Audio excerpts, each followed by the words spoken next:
Hi అండి. మేము 2 ఎకరాల్లో పత్తి చేను వేయడం జరిగింది. వేద సీడ్ వారి ప్లాటినమ్‌ను 2 ఎకరాలలో ఒక 8 నుండి 9 సంచులు విత్తడం జరిగింది.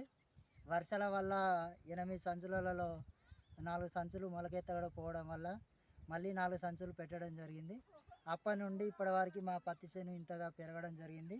ఇప్పటివరకు చెట్టుకు మేము పెట్టిన పెట్టుబడికి 20-25, 30 మధ్యలో కాయలు పడాలండి.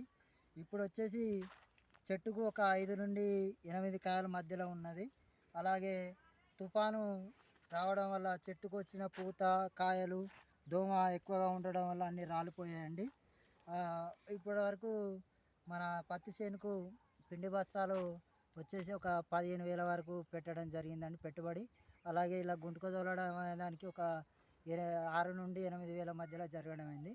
కూలీ వాళ్ళకు కలుపు తీయడానికి ఒక 6-8 వేల మధ్యలో కలుపు కూలీలు కావడం జరిగిందండి.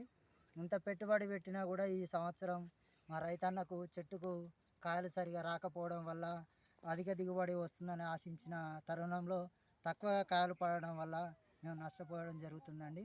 నష్టపోవడం వల్ల ఇకనైనా ఎండలు ఎండలు కొడితే వర్షాలు గట్టిగా పడడం వల్ల, ఎండలు కొట్టడం వల్ల మందు బస్తాలు వేసుకొని మళ్ళీ ఈ పూత రావడానికి అవకాశం ఉందండి.